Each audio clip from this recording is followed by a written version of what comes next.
Hello everyone, this side Anjali Arya और आज हम लोग करने वाले हैं वाक्यांशों के लिए एक शब्द। पहली वाली क्लास में हमने पर्यायवाची शब्द करे, दूसरे वाली क्लास में विलोम शब्द किए। आज की क्लास में हम वाक्यांशों के लिए एक शब्द करने वाले हैं। पूरी हिंदी हम कंप्लीट करने वाले हैं। तो आज की जो हमारी क्लास है स्पेशल किसके ऊपर रहने वाली है? वाक्यांशों के लिए एक शब्द। जब हमारा सारा थ्योरी पोर्शन कवर हो जाएगा तो हम टॉपिक वाइज MCQ करेंगे, उसके बाद मिक्स PYQ करेंगे। अगर आपको क्लासेस अच्छी लगती हैं तो प्लीज़ लाइक शेयर सब्सक्राइब करके मुझे मोटिवेट ज़रूर करें। थोड़ा सा मीनिंग समझ लेते हैं इसका क्या होता है। एग्ज़ाम में तो नहीं पूछा जाएगा लेकिन बेसिक अंडरस्टैंडिंग के लिए आपको पता होना चाहिए। तो वाक्यांशों अथवा अनेक शब्दों के लिए एक शब्द के प्रयोग की परंपरा कहाँ से आई है? संस्कृत से आई है। हिंदी में ऐसे शब्दों का प्रयोग रूढ़ तौर पर किया जाता है। टाइप कितने होते हैं शब्दों के? रूढ़, यौगिक, योग रूढ़, 3 होते हैं। ठीक है, रूढ़ होते हैं जो कि जिनके हम टुकड़े नहीं कर सकते। यौगिक होते हैं 2 शब्दों से मिलकर जो बनते हैं, और योग रूढ़ जो 2 शब्दों के मिलने से कोई अलग ही अर्थ बताते हैं, उसको योग रूढ़ कहते हैं। इसको हम जो रीजनल हिंदी वाली क्लास है उसमें कंप्लीट करेंगे। उसके बाद इन्होंने बोला है कि कम से कम शब्दों में अधिक से अधिक विचारों की अभिव्यक्ति करने के लिए वाक्यांशों के लिए एक शब्द का प्रयोग किया जाता है। तो अब हम कुछ शब्द देख लेते हैं। ये मतलब कि इसमें समझाने वाला तो कुछ ऐसा है नहीं, लेकिन आपको ये याद करनी है। एग्ज़ाम में कोई भी क्वेश्चन आएगा, करना आपको अपने दिमाग से ही है, लेकिन जो ये शब्द हैं वो बहुत इंपॉर्टेंट हैं, NCERT बेस्ड हैं, तो इसलिए मैंने ये क्लास लेनी ज़रूरी समझी। तो चलिए देख लेते हैं। पहला वाक्यांश क्या कहता है? जिसका आदि न हो, ठीक है, उसको क्या कहेंगे? अनादि। जिसका आदि न हो उसको अनादि कहते हैं। दूसरा कहता है जिसका अंत न हो, जिसका हम अंत ही नहीं कर सकते, उसको क्या कहेंगे? अनंत कहेंगे। अगला कहता है जिसके आने की तिथि निश्चित न हो। क्या कहा इन्होंने? जिसके आने की तिथि निश्चित न हो उसको कहते हैं अतिथि। जिसे जीता न जा सके वो होगा अजेय। जिसके समान कोई दूसरा न हो वो होगा अद्वितीय। मैं समझ सकती हूँ आपको क्लास थोड़ी बोरिंग लग रही होगी, लेकिन इसमें मैं कुछ नहीं कर सकती। आपको एग्ज़ाम क्रैक करना है तो आपको वीडियो देखनी पड़ेगी। एग्ज़ाम क्रैक करना है तो हमें मेहनत करनी पड़ेगी। अगर आपकी रीजनल लैंग्वेज हिंदी है तो हिंदी आपकी 20 नंबर की वेटेज रखती है। इसमें हम कुछ भी मिस नहीं कर सकते। एटलीस्ट जो सिलेबस में मेंशन किया उसको तो मिस नहीं कर सकते। तो देखिए क्या कहता है भाई। जिसके आने की तिथि निश्चित ना हो उसको अतिथि कहेंगे। जैसे जीता न जा सके अजय कहेंगे। जिसके समान और कोई दूसरा न हो उसको बोलेंगे अद्वितीय, यूनिक पर्सनालिटी कहते हैं ना। जो पहले कभी नहीं हुआ उसको बोलेंगे अभूतपूर्व, पहले कभी नहीं हुआ है। जिसके टुकड़े न हो सके उसको बोलेंगे अखंड। क्या बोलेंगे? अखंड। अब जो गाए जाने योग्य न हो उसको क्या कहेंगे? अज्ञेय कहेंगे। मैं आपको इसके क्वेश्चन भी कराऊंगी, तब आपको पता लग जाएगा किस हिसाब से हमने क्वेश्चन करने हैं और कैसे ऑप्शन में से जो ऑप्शन दिए जाएंगे हमारे 4, उसमें से अपना आंसर कैसे छांटना है वो सब हम करेंगे। इसके बाद इन्होंने कहा है कि जिसकी गहराई का पता न हो उसको क्या बोलेंगे? अथाह। जो बीत चुका है क्या कहेंगे? अतीत, पास्ट, है ना। जो सदा से चला आ रहा है उसको बोलेंगे अनवरत, जो लगातार चला रहा है। जिसकी कल्पना न की जा सके क्या होगा? वो अकल्पनीय होगा। कम खाने वाला क्या होता है? अल्पहारी। अल्प मतलब कम, हारी खाने वाला, कम खाने वाला। जिसका जन्म न हो सके क्या बोलेंगे? अजन्मा बोलेंगे। जिसकी तुलना न की जा सके उसको अतुलनीय कहते हैं। जो कानून के विरुद्ध हो उसको बोलेंगे अवैध। आपने कई बार सुना भी होगा, कहते हैं ना इसने तो अवैध काम किया है। अवैध होता है जो कानून के विरुद्ध हो। बड़ा भाई क्या होता है? अग्रज। छोटा भाई अनुज होता है। जहाँ जाना संभव न हो उसको बोलते हैं अगम। जिसे कभी बुढ़ापा न आए उसको बोलते हैं अजर। जो आंखों के सामने न हो अप्रत्यक्ष, और जो आंखों के सामने होता है उसको क्या बोलेंगे? उसको प्रत्यक्ष बोलेंगे।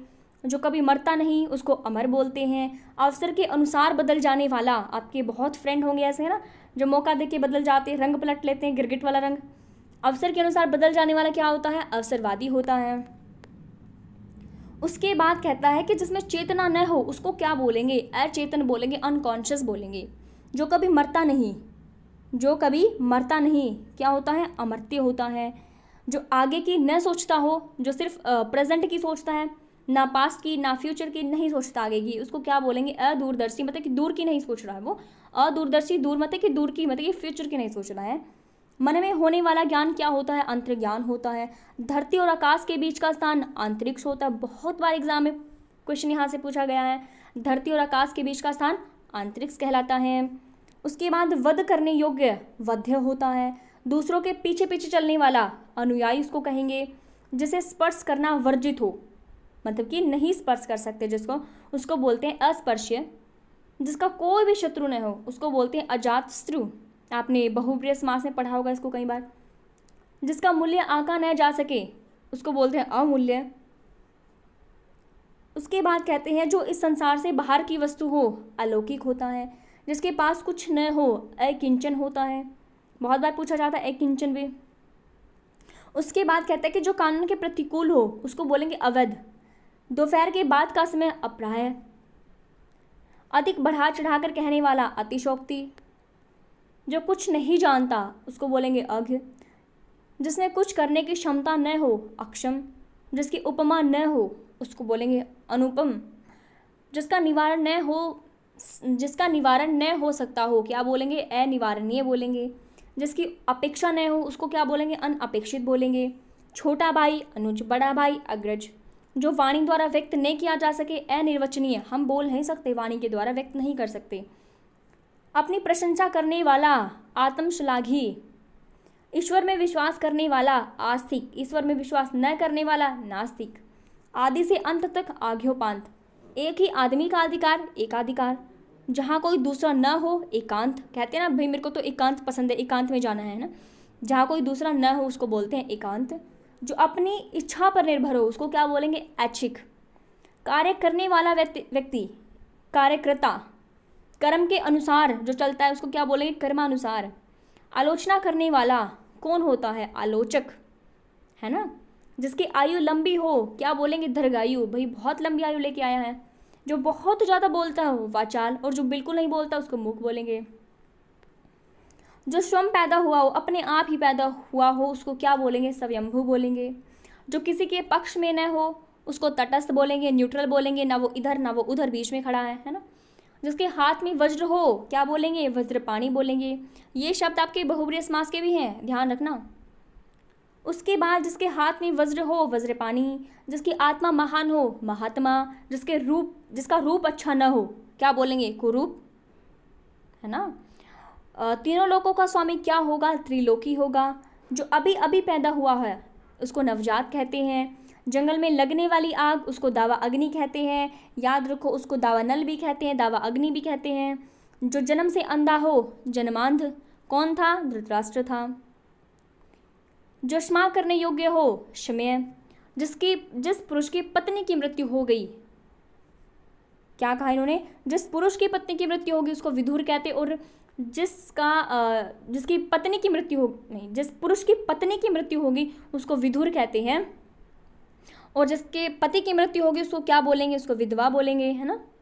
जिसका आचरण अच्छा न हो सदाचार बोलेंगे। जो उच्च कुल में पैदा हुआ उसको कुलीन कहते हैं। जिस पर उपकार किया गया हो उसको उपकृत कहते हैं। जो धर्म का काम करे उसको धर्मात्मा कहते हैं। धर्मात्मा किसको कहते थे बताओ, महाभारत में किसको धर्मात्मा कहा गया है।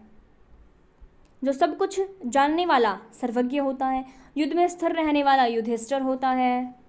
बिल्कुल। अब कुछ क्वेश्चन देख लेते हैं। क्वेश्चन क्या कहता है, गोद लिया हुआ पुत्र, ऐसे क्वेश्चन आएंगे आपके एग्जाम में। गोद लिया हुआ पुत्र क्या होता है, दंपत्ति है, दत्तक है, दत्चित है, त्याज्य है। क्या होगा गोद लिया हुआ पुत्र। गोद लिए हुए पुत्र को हम कहते हैं दत्तक पुत्र।